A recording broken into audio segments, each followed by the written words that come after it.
तलबा व तालिबात, आज के इस वीडियो में हम साइंस फर्स्ट के second lesson periodic classification of elements के बारे में बात करेंगे। इसमें पॉइंट्स दिए हुए हैं, elements and their classification, Dobereiner's triads, Newlands law of octave, Mendeleev periodic table, modern periodic table. These are the points of this lesson. Periodic का मतलब होता है कि रिपीटेशन। जैसे रिपीटेशन की बुनियाद पर इस लेसन में एलिमेंट्स की क्लासिफिकेशन की गई है। जैसे टाइम रिपीट होता है, अगर घर में झूला है तो वो झूला एक जगह पे जाने के बाद दोबारा और वहीं जाता है। तो इस तरह से एलिमेंट्स की प्रॉपर्टी भी नेचर के अंदर रिपीट होती है। तो जो एलिमेंट्स की प्रॉपर्टी सेम है, वो सेम प्रॉपर्टी की बुनियाद पर किस तरह से एलिमेंट्स की प्रॉपर्टी की क्लासिफिकेशन इस लेसन में की गई है, वो हम इस लेसन में देखेंगे। क्लासिफिकेशन ऑफ एलिमेंट्स में इनिशियल में स्टार्टिंग में जो है 20 या 30 और 30 एलिमेंट्स डिस्कवर हुए थे। जैसे जैसे दौर आगे बढ़ता गया तो एलिमेंट्स की डिस्कवरी शुरू थी होना। तो इनिशियल में जब एलिमेंट्स डिस्कवर हुए तो स्टार्टिंग में एलिमेंट्स की क्लासिफिकेशन ये मेटल्स एंड नॉन मेटल्स की बुनियाद पर की गई। लेकिन बाद में कुछ ऐसे एलिमेंट्स भी मिले कि जिनकी property metals and non metals से सेम थी और उनको मेटलॉइड्स नाम दिया गया। अब फिर जब classification metals and non metals की बुनियाद पर की जा रही थी, तो फिर ये मेटलॉइड्स जो एलिमेंट्स मिले, फिर इनको किसके साथ रखना, एलिमेंट्स मेटल्स के साथ रखना कि नॉन मेटल्स के साथ रखना। तो फिर साइंटिस्ट को एक नया प्रॉब्लम क्रिएट हो गया। तो इसके लिए फिर मेटलॉइड्स को कहाँ रखना, कौन से ग्रुप में रखना, मेटल्स के साथ रखना कि नॉन मेटल्स के साथ रखना। तो फिर क्लासिफिकेशन ऐसा करना चाहिए नाकाफ़ी था। इसलिए फिर साइंटिस्ट लोगों ने अपने अलग अलग तरीके पेश किए क्लासिफिकेशन करने के। तो इसमें हम ये लेसन में क्लासिफिकेशन के बारे में बात करेंगे। सबसे पहले जो नाम आता है वो आता है दूबे-रायनर-स्ट्राइट्स का।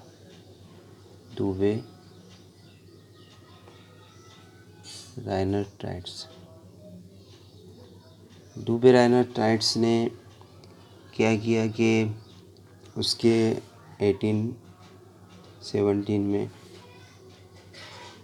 उसने एलिमेंट्स के तीन ग्रुप बनाए, 3 ग्रुप बनाए, और उनको उसने ट्राइड्स का नाम दिया।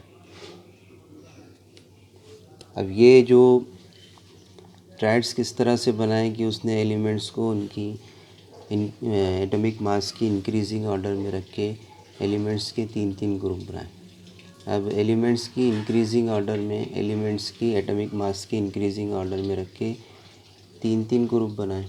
अब एटॉमिक मास क्या होता है, आपने 9 क्लास में पढ़े है कि एटॉमिक मास होता है कि उसको Z से ज़ाहिर करते हैं, और वो होता है the number of proton and number of neutron, addition of number of proton and number of neutron. ये दोनों का addition, the sum of proton and neutron is called the atomic mass of that element.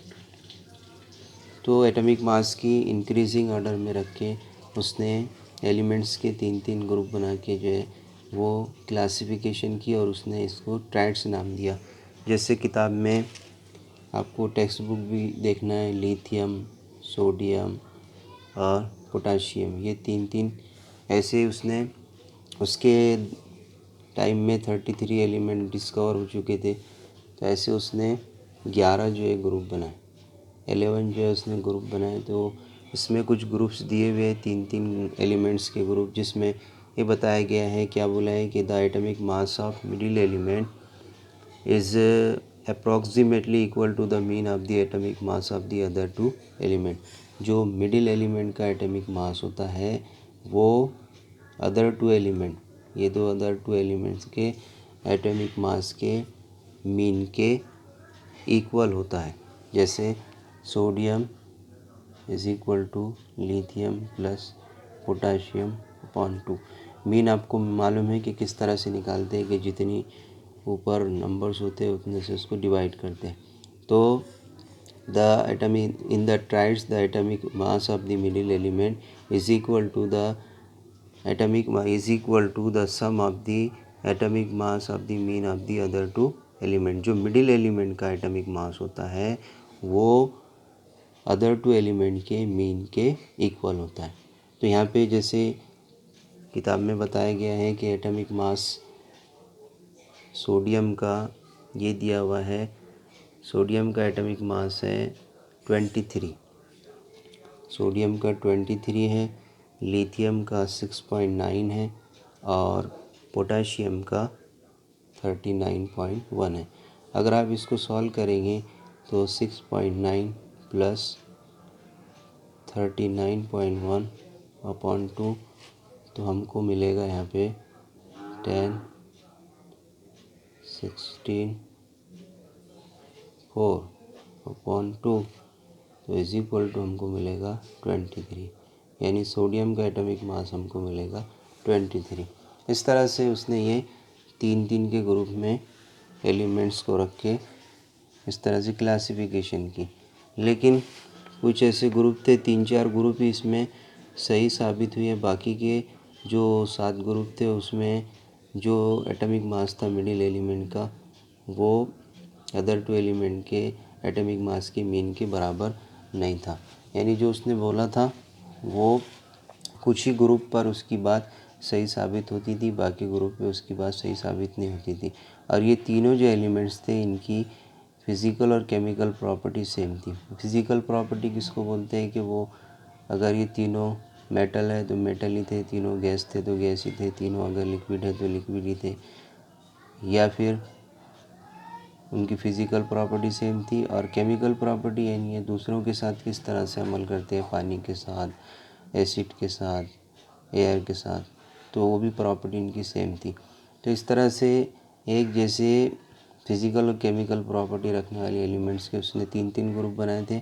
तो वो 3-4 ही group जो है वो सही साबित हुए। बाकी के ग्रुप में मिडिल एलिमेंट की जो एटॉमिक मास वो अदर टू एलिमेंट के मीन के बराबर नहीं थे, हालांकि उनकी प्रॉपर्टी सेम थी। तो ये इस तरह से एलिमेंट्स के 3-3 ग्रुप में क्लासिफिकेशन करना ये फेल हो गया।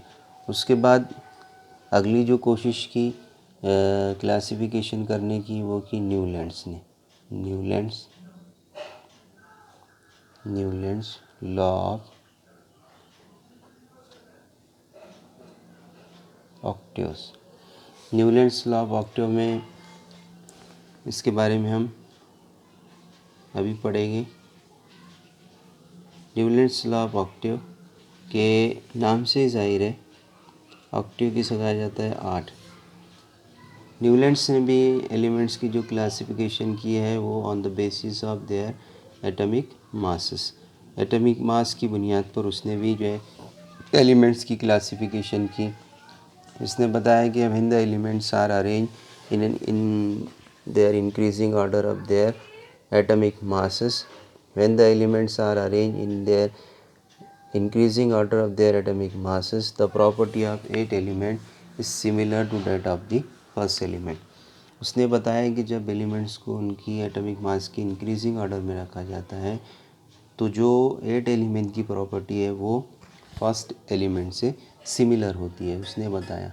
और उसको समझाने के लिए उसने जैसे नोट्स होते हैं म्यूज़िक के, उसके ज़रिए से उसने समझाने की कोशिश की। साथ ही साथ दिन होते हैं, जैसे अगर हम नोट्स देखें म्यूज़िक के, सा रे गा मा पा दा नी सा, आखिरी 8वां जो सुर होता है वो पहले सुर से मेल खाता है। इसी तरह से दिन अगर हमने देखे तो 8वां जो दिन होता है वो पहले दिन से सिमिलर होता है। तो इस तरह से उसने अपनी क्लासिफिकेशन को समझाने की कोशिश की। तो यहाँ पर उसका टेबल बताया गया है टेबल में जैसे आप देखेंगे कि टेबल में यहाँ पे ये बताया गया है कि इस तरह से सा रे गा मा पा धा नि सा बताया गया है। और यहाँ पे उनकी न्यूलैंड्स लॉ का टेबल, इसमें उसके ड्रॉबैक भी थे, खामियां भी थी क्लासिफिकेशन की। तो उसने ये बोला है कि इसके टेबल में ये खामियां थी कि कैल्शियम तक ही, ये जो कैल्शियम है ना, कैल्शियम तक ही जो है हर 8वें एलिमेंट की जो प्रॉपर्टी है वो पहले एलिमेंट से सिमिलर थी। जैसे हाइड्रोजन से 8वां एलिमेंट जो है हाइड्रोजन का, ये फ्लोरीन है। फ्लोरीन का पहला एलिमेंट और 8वां एलिमेंट की प्रॉपर्टी सेम है। इसी तरह से फ्लोरीन से 8वां एलिमेंट कौन सा है? क्लोरीन।